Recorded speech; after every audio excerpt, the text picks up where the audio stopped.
প্রিয় বন্ধুরা, আজ আমি তোমাদের সামনে নিয়ে এসেছি একটি প্যারাগ্রাফ খুব সহজভাবে বুঝিয়ে দেওয়ার জন্য।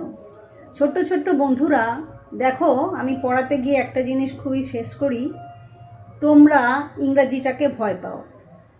ইংরেজিটাকে ভয় পাওয়ার কিছু নেই। সাবজেক্টটা বাংলার মতোই সহজ সাবজেক্ট।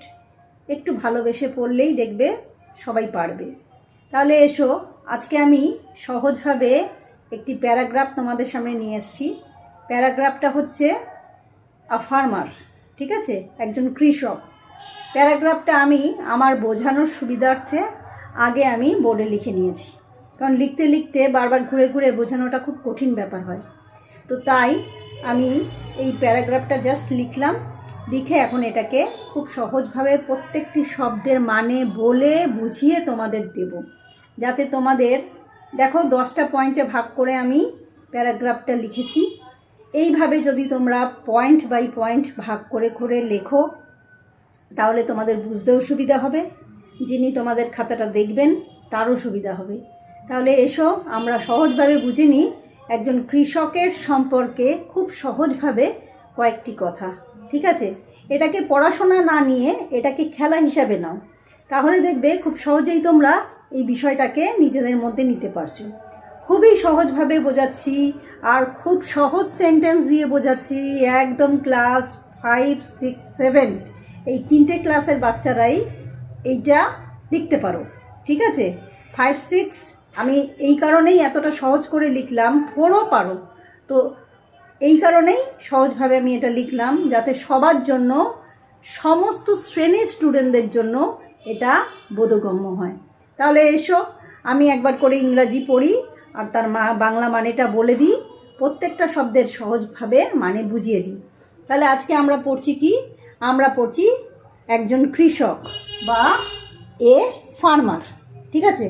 আমরা কি পড়ছি? একজন কৃষক বা এ ফার্মার। তাহলে কৃষককে কি বলে? কৃষককে বলে ফার্মার, ঠিক আছে? ফার্মার মানে কি?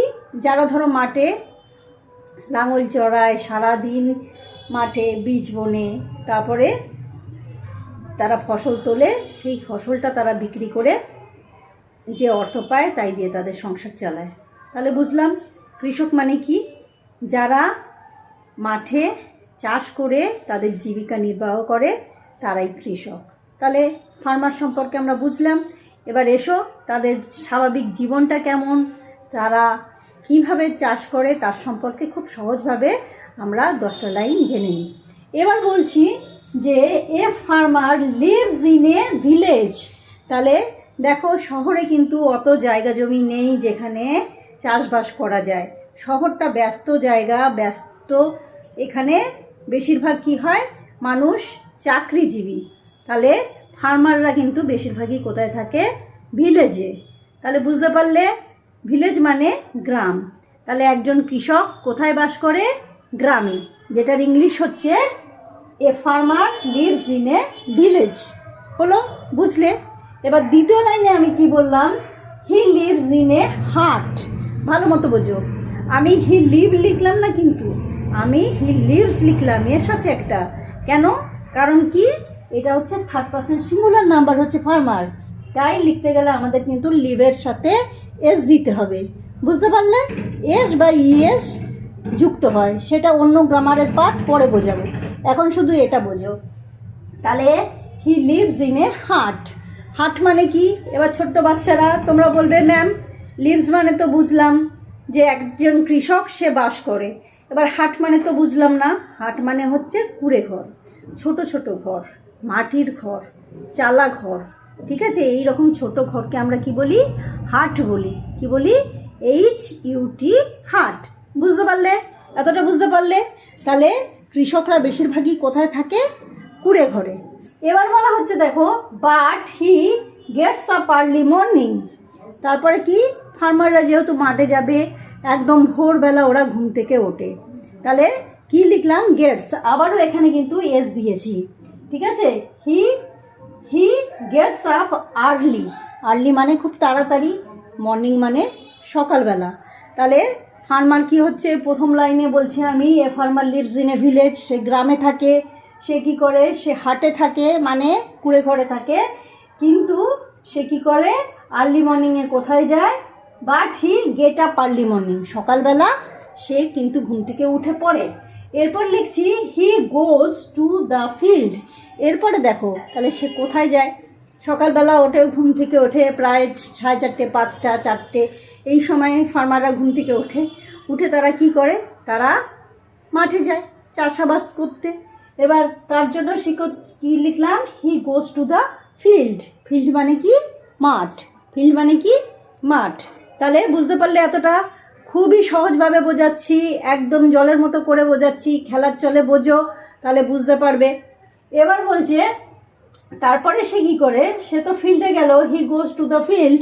সে তারপরে কি করে, সকালবেলা ঘুম থেকে উঠে এবার সে কী করলো, সে কোথায় গেল, সে he goes to the field, সে তার মাঠে গেল। এতটা বুঝলে? এবার লিখছি he ploughs and land and grows food for us. তাহলে এবার সে কী করছে, সে মাঠে গিয়ে তো চুপ করে বসে থাকবে না, তার তো কাজ আছে। সে আমরা যেরকম আমাদের যার যার নিজেদের কাজ করি, সেও তার মতো কাজ করবে। এবার সে কি করছে, he ploughs land and grows food for us. তাহলে সে কি করছে, সে মাঠে কি করছে, জমি কর্ষণ করছে এবং আমাদের জন্য কি করছে, ফসল ফলাচ্ছে। আমাদের জন্য কি করছে, ফসল ফলাচ্ছে। ধান, গম, যব, যা কিছু শস্য ফসল সে ফলাচ্ছে, সেগুলো খেয়ে আমরা কি করছি, জীবন ধারণ করছি। তাহলে একজন ফার্মার বা একজন কৃষকের অবদান আমাদের জীবনে কিন্তু অনেক, বুঝেছো? একজন শিক্ষকেরও যতটা অবদান, একজন ডাক্তারেরও যতটা অবদান, একজন কৃষকেরও কিন্তু এর থেকে কিছু কম অবদান নেই। তোমার কাছে অনেক টাকা আছে, কিন্তু তোমার কাছে ভাবো তো ধান নেই, ভাত নেই, খাদ্য নেই, শস্য নেই, খাবে কি, বাঁচবে কিভাবে? তাহলে ফার্মারকে কখনোই অবহেলা করতে নেই। কিন্তু তাই আমি কিন্তু আমার প্যারাগ্রাফের সর্বপ্রথম আমি স্থান দিলাম কাকে, ফার্মারকে। বুঝতে পারছো? তাহলে কি করছে, he goes to the field, he ploughs and grows food for us. সে আমাদের জন্য খাদ্য তৈরি করছে, সেই খাদ্য খেয়ে আমরা জীবন ধারণ করছি।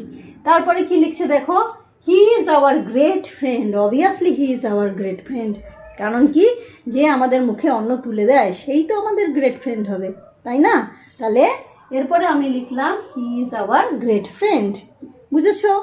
এরপর কি লিখছি দেখো, he works in rain and shine. এবার কি করছে, সে সব সময় কাজ করে, বৃষ্টিতেও কাজ করে, রৌদ্রেও কাজ করে। খুবই সহজভাবে লিখছি তোমাদের, যাতে একদম মনে রাখতে অসুবিধা না হয়। তাহলে সে কোন সময় কাজ করে, সে সব সময় কাজ করে, বৃষ্টিতেও কাজ করে, সে প্রচণ্ড রোদেও কাজ করে।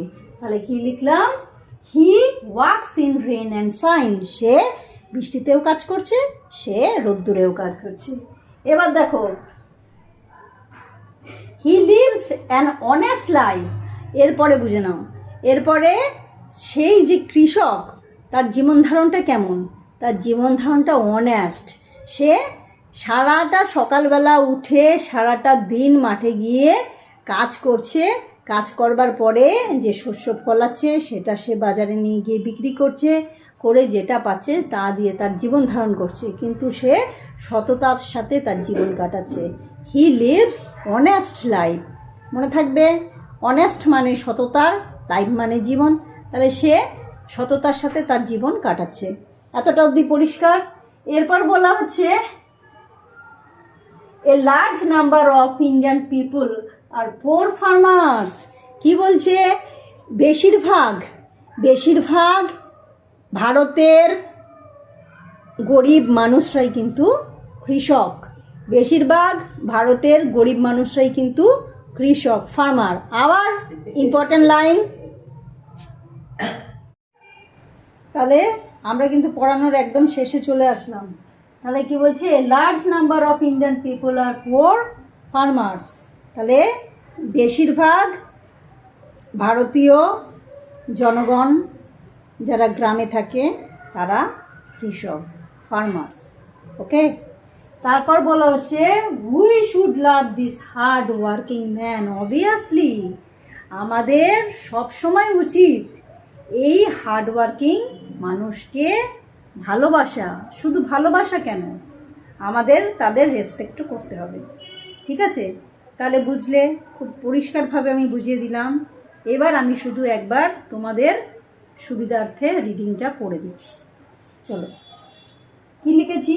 A farmer. তো প্রথমে কি লিখলাম? এ ফার্মার, একজন কৃষক।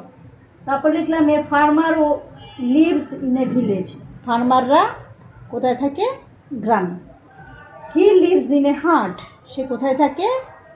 গ্রামের কুঁড়ে ঘরে। But he gets up early morning. সে সকালবেলা ঘুম থেকে ওঠে। He goes to the field. তারপর সে কোথায় যায়? মাঠে যায়। He ploughed and grew food for us. সে চাষ করে এবং আমাদের জন্য খাবার তৈরি করে, মানে খাবারটাকে উৎপাদন করে। এরপর বলছে he is our great friend. তো ফার্মাররাই হচ্ছে আমাদের প্রকৃত বন্ধু। এবার বলছে he works in a rain and sign.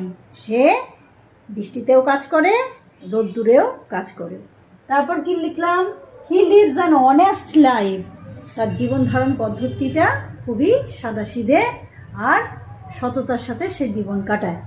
এরপর কি লিখলাম? A large number of Indian people are poor farmers. বেশিরভাগ, লার্জ নাম্বার মানে বেশিরভাগ ভারতীয় জনগণই হচ্ছে দারিদ্র কৃষক। দারিদ্র লেখা, হ্যাঁ পরই লেখা আছে দারিদ্র কৃষক। We should love this hardworking man. আমাদের উচিত এই রকম খেটে খাওয়া মানুষদের কী করা? ভালোবাসা। সাথে তোমরা যদি লিখে নাও যে we should love and respect this hardworking man, তাহলে সেটা আরও ভালো হয়। তো ছোট্ট বন্ধুরা, এই ছিল ফার্মার সম্পর্কে আজকে তোমাদের একটি প্যারাগ্রাফ, যা আমি দেখো সহজভাবে 10 লাইনে লিখে পয়েন্ট ওয়াইজ আলোচনা করে দিলাম। তোমাদের যদি এই রকম প্যারাগ্রাফ ভালো লাগে তাহলে আমি আরও সহজ, দেখো আমি ছোট ছোট বাচ্চাদের বোঝাতে চাই। বড়দের বোঝানোর জন্য তো অনেক অনেক লোক রয়েছে। ছোট ছোট বাচ্চারা যাদের গ্রামে, ধরো গ্রামে থাকে, সহজভাবে বুঝতে পারছে না। ঠিক আছে, কিছু কিছু শব্দ তাদের কাছে কঠিনই থেকে যাচ্ছে। তো সেই সব বাচ্চাদের যদি একটু উপকার হয়, একটু তারা সহজভাবে বুঝতে পারে, ক্ষতি তো কিছু নেই। তাই আমার এই প্রচেষ্টা। যদি ভালো লাগে আমার সঙ্গে থেকো। তোমরা সকলে আমার ভালোবাসা নেবে, ভালো থাকবে। তোমরাও তোমাদের জীবন সততার সাথে কাটাবে, এই বিশ্বাসের সাথে, এই ভালোবাসার সাথে। আজকের ভিডিও আমি শেষ করলাম। সকলে ভালো থাকবে। নমস্কার।